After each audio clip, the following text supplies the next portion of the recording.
Está con nosotros la doctora Elizabeth Jiménez.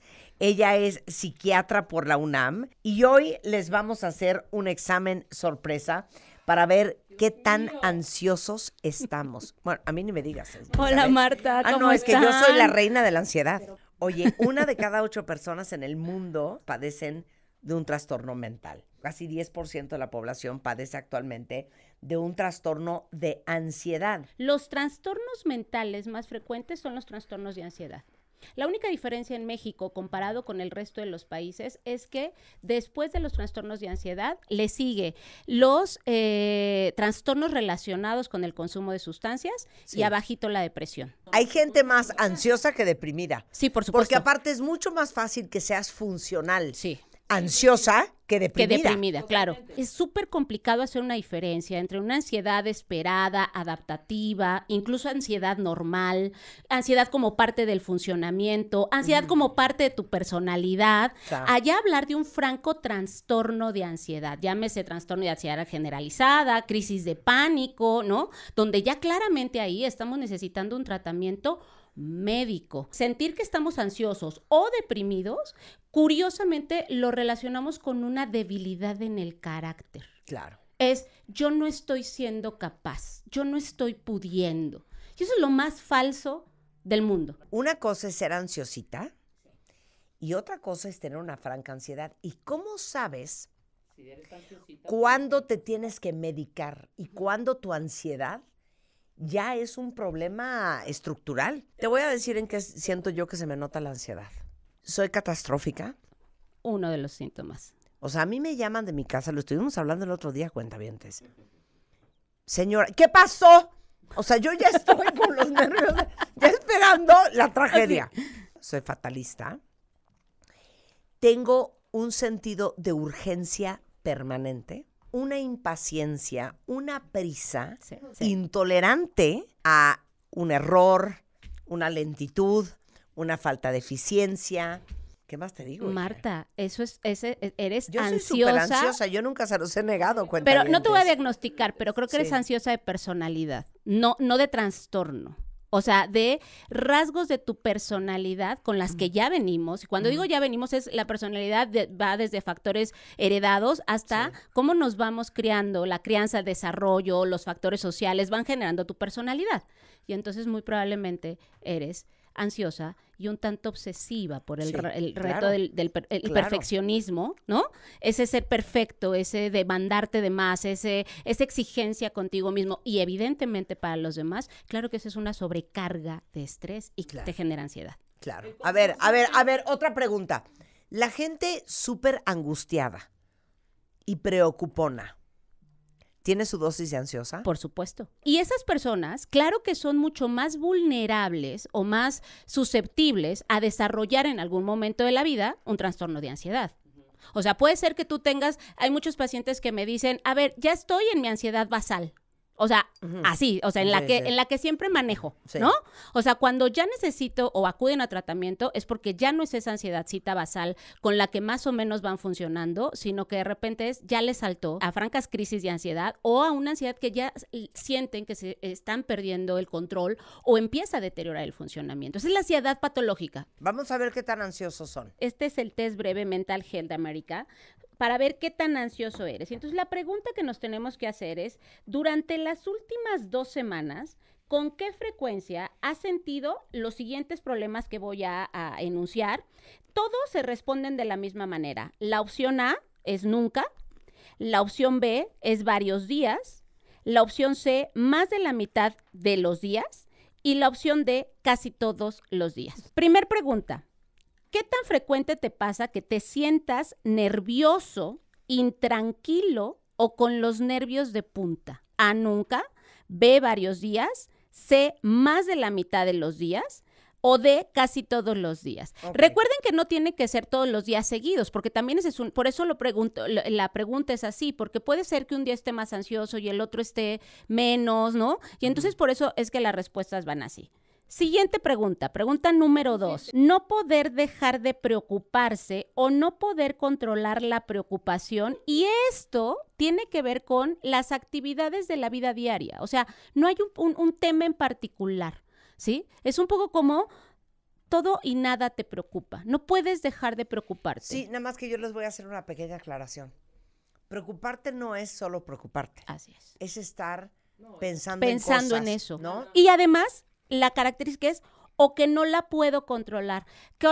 ¿Cuántas veces nos decimos a nosotros mismos, a ver, ya, suéltalo, ya? O sea, olvídalo, piensa en otra cosa, ¿sí? Y de repente ese no poderlo controlar y que a pesar de que tú te digas, ok, ya, déjalo, o sea, suéltalo, mañana piensas en ello, más tarde, no puedes. O sea, otra vez aparece la preocupación en tu cabeza, ¿ok? Sí. Pregunta número 3. Preocuparse es muy parecido, demasiado por diferentes cosas. Aquí ya no estamos hablando de la preocupación cotidiana. ¿Hay temas en particular que te preocupan de más al grado de que no lo puedes soltar otra vez? ¿Quién de ustedes añadiría esta lista que nos dio Elizabeth? Güey, ¿cómo me voy a retirar? Claro. No, sí, ejemplo, claro. Ya, no manches, ya se me salieron como 3 arrugas en 2 días. O sea, ¿sí? O sea, cosas... O puedes estar muy preocupado siempre por tu salud. Por tu salud, por supuesto. ¿no? Tengo esta sensación y es, puta, ¿y si ya es cáncer? Y ya hasta te estás imaginando en tu sepultura, ¿no? Pregunta número 4. Dificultad, ¿qué tan difícil es relajarse? ¿Qué es relajarse? Relajarse. Descríbeme relajar. Empecemos por eso. O sea, porque yo estoy echada en el sofá, pero estoy con el celular en la mano.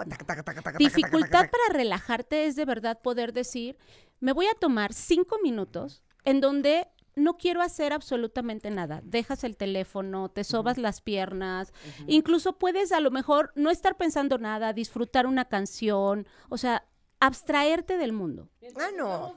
O implica también que cuando estás preocupada, ¿qué tan fácil te es eso? O sea, estoy preocupada. Desconectarte. ¿Cómo crees? Y te relajas. Echar a andar cosas que te permitan decir, ok, creo que ya me estoy volando, respiro, me relajo, lo intento y que lo logres hacer. Pregunta número 5.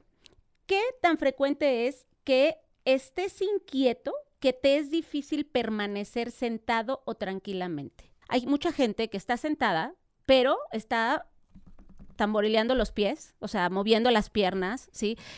Tiene que estar agarrando algo, o sea, estar sentado tranquilamente. No. Sentado tranquilamente. Si a mí me dice Juan, ven, siéntate, vamos a platicar. No. Sí. Yo voy con la lima en la mano. Estar sentado tranquilamente. Así con las manos con a los lados. Con las manitas quietecitas, las patitas estiradas. Traigo las pinzas para los pellejos, o traigo una lima en la mano, o me voy a pintar las uñas, o algo, o depilar la ceja, algo. Ejemplo, no puedo estar sentada sin hacer nada. Ahí está. Pregunta número 6. ¿Molestarse o ponerse irritable fácilmente? Quedamos en ser honestas, Marta. 7. Sentir miedo como si algo terrible pudiera pasar. Ok. Ahora, les doy cómo lo vamos a calificar. Ok. La opción A vale 0 puntos. La opción B vale 1 punto. La opción C vale 2 puntos. Y la opción D vale 3 puntos. ¿Ok? En cada pregunta ustedes van sumando cuántos puntos tuvieron. Estoy en el hoyo, cuentavientes. Ok. Tengo 19. Ok, Marta, te doy los resultados. 0 a 7 puntos es una ansiedad mínima. Es decir, digamos que seguramente llegas a ponerte ansioso, pero con que realices algunas estrategias cotidianas como tratar ejercicios de respiración, hobbies, o sea, con eso es más que suficiente. De 8 a 14 puntos, que es donde estamos tú y yo, Rebeca, sí, ¿no? Es ansiedad leve. Se considera ansiedad leve, pero ya hay ansiedad. ¿Queda claro esto? Y entonces, en esta, yo que les recomiendo, obviamente, psicoterapia, ¿no? Algún proceso psicoterapéutico y incluso algunos ansiolíticos naturales. Vamos a hablar más adelante de eso, ¿no? Pero algo que te ayude, digamos, sintomático, es decir, que te ayude como a bajarle un poquito a la ansiedad. Y de 15 a 21, Marta, que es donde creo que tú punteas, es una ansiedad, sí, ansiedad moderada grave. Es importante una valoración médica psiquiátrica para ver si no estás necesitando una tratamiento farmacológico específico. Por eso está aquí la doctora, cuentavientes. Recuerden que este es un test, ¿no? Autoaplicable. Hay escalas, ¿no? Los médicos utilizamos escalas clínicas ya muy específicas, estandarizadas a nivel mundial, en donde ya hacemos obviamente ya no es un escaneo tan rápido como esto, sino ya son preguntas mucho más específicas, un poco más complejas, pero esas las aplica ya el médico, ¿no? Ok, ahora, dame la diferencia entre tu personalidad es ansiosa, sí, o tú ya tienes una ansiedad patológica. Ejemplo, ansiedad de personalidad, ¿no? O sea, de cómo eres ansiosa. Yo te decía hace un momento, hay personas que tienden a ser más ansiosas, por ejemplo, aquellas personas que tienen claramente, que ya de por sí, voy a decirlo así, es el que es preocuponcito, ¿no? O sea, vamos a decirlo así, es preocuponcito, ¿no? Y entonces eso hace que haya una mayor predisposición a ansiarse. Personas que son inseguras, personas que se viven como que carecen de atractivo personal, que son inferiores a los demás, ¿no? Personas o individuos que están muy preocupados por ser rechazados, desaprobados, criticados, ¿no? Juzgados. Son personas a las que se les dificulta incluso establecer relaciones interpersonales. ¿Por qué? Porque están pensando va a pensar que soy un tonto, y cómo le hablo, y ya me sudaron las manos, y si dije una babosada, ¿no? O sea, esa es una persona, digamos, previamente ansiosa. Pero también otras personalidades que tienden a la ansiedad son las personas con rasgos obsesivos. Aquellos que se preocupan por los detalles, las listas, reglas, orden, organización, horarios, es decir, perfeccionistas. ¿Sí? Personas que son muy escrupulosas, rígidas y obstinadas. Rígidas hay una inflexibilidad. Claro. Esto es así porque es así y punto. Personas altamente preocupadas por su productividad, que incluso suelen renunciar a actividades placenteras o relaciones sociales. Esa sensación de, si no estoy haciendo nada, soy una irresponsable, soy una floja, ¿no? O sea, qué pinche desperdicio de vida. Claro, estoy desaprovechando. ¿Sí? Pero esa es tu manera de funcionar. Luego tenemos lo que vamos a llamarle una ansiedad esperada o una ansiedad adaptativa. De repente, a ver, es esperado que si nos pasa alguna situación, como por ejemplo, tengo un padre enfermo, salgo a la calle y me asaltan, es evidente, digamos, es una ansiedad esperada. Y entonces voy a tener algunos síntomas de ansiedad, que ahorita vamos a echarnos toda la listita de cuando hablamos de estos síntomas. Y esa ansiedad es adaptativa. El asunto es que cuando el estímulo que te generó la ansiedad desaparece, lo que esperamos es que esos síntomas que al inicio eran mayores, conforme pasa el tiempo, van disminuyéndose y se van quitando, ¿ok? ¿Cuándo es una ansiedad? Cuando ya hablamos de un trastorno de ansiedad. Es decir, incluso no hay un estímulo que lo desencadene. De la nada me empiezo a sentir con un miedo muy intenso, y todos los síntomas que ahorita vamos a describir, o algunos de los síntomas que vamos a describir, que esos síntomas han perdurado por un periodo incluso mayor a 6 meses. ¿Por qué ponemos en medicina? ¿Por qué ponemos este rango de tiempo? Porque antes de esos 6 meses, voy a decirlo así, si hay un estímulo que lo desencadenó, las personas tienen chance de adaptarse a eso, ¿no? Es decir, claro, hubo un estímulo que lo desencadena, intento adaptarme a eso y va a ir pasando. Pero ¿qué pasa si no solo no me voy adaptando, sino que los síntomas se van incrementando y empiezo a perder funcionalidad o empiezo a sentir que estoy perdiendo el control? Eso ya es un franco trastorno de ansiedad. Y eso ya no solo requiere de un tratamiento sintomático o un ansiolítico, sino ya requiere de un tratamiento etiológico que le llamamos, que se va al origen, y entonces ya tratamos, por ejemplo, con antidepresivos, inhibidores de recaptura de serotonina o otros fármacos de este tipo. Y entonces ahí es donde diferenciamos entre la ansiedad normal o la ansiedad esperada adaptativa, las personas que son ansiosas de personalidad, y una ansiedad patológica. Los pensamientos inferenciales es lo que yo le llamo, el pensamiento inferencial, que es la pregunta, cualquier cosa que sucede y te estás imaginando escenarios, todos los posibles, sí, pero no vaya a ser, y si en una de esas es, Y sí, y es que el otro día yo escuché y a mi amiga le pasó esto, entonces, ¿y sí? ¿Cómo se siente la ansiedad? La ansiedad deriva de una emoción básica que se llama miedo. El miedo es una respuesta que te prepara para atacar o huir. Sí. ¿Por qué creen que en la ansiedad nos ponemos irritables? Porque estamos en posición de ataque. Porque mi cerebro está captando que hay una amenaza a mi integridad física o que hay una amenaza a mi integridad psicológica. Y entonces, de ahí viene la ansiedad. ¿Cómo se caracteriza? Vamos a agruparla en diferentes síntomas. Los síntomas físicos: taquicardia, palpitaciones, sudoración, temblorcito de manos, el tamborileo de los pies, sequedad de boca, malestar abdominal, que puede ser desde náuseas o esa sensación de inespecífica en la panza. Empiezas a sentir hormigueo, adormecimiento en los brazos, tensión, dolores, molestias musculares, que es porque estás contracturado, insomnio, dificultad para conciliar el sueño a causa de las preocupaciones. El otro gran grupo de síntomas son los síntomas emocionales. Todo te da miedo, estás temeroso, estás inquieto, estás irritable, te sientes inseguro. Y finalmente lo que le llamamos los síntomas cognitivos, es decir, o del pensamiento. No me puedo relajar, no puedo poner mi mente en blanco, tengo dificultad para concentrarme, tengo pensamientos catastróficos o pesimistas y mis preocupaciones son excesivas o poco realistas. ¿Cómo ven? Todos estos síntomas es el bagaje de síntomas que nos hablan de hay ansiedad.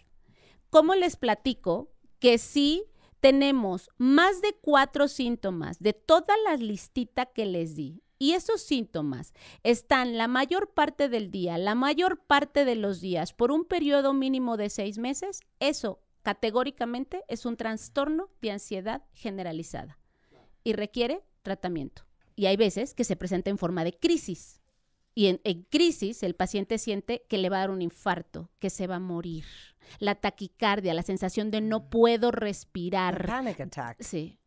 Fin de la historia. Llegan a urgencias y en urgencias les dicen, pues todo está bien, ¿no? Todo está bien físicamente hablando. Y cuando digo físicamente hablando, no es que todas estas sensaciones no sean físicas. El paciente las siente claramente, ¿sí? Nada más que el origen no está en el corazón. Es decir, esa taquicardia, el origen no está en el corazón, el origen está en la mente. ¿Dónde nos tratamos? Esto lo ve un psiquiatra. Por supuesto, por supuesto. O sea, yo siempre les digo, la verdad es que con mucha frecuencia llegan inicialmente con el médico general o el médico internista, porque obviamente lo primero que tienen que descartar es que sea otra cosa, ¿no? Claro. Y entonces, lo que ya sucede es que los médicos internistas o el médico general les dicen, no, mira, lo que tú traes es ansiedad. Y entonces te canalizan con el psiquiatra. Pero muchas veces, cuando tú le dices a una persona, te voy a mandar al psiquiatra, ¿qué creen que pase? No, una resistencia. Hay una resistencia brutal.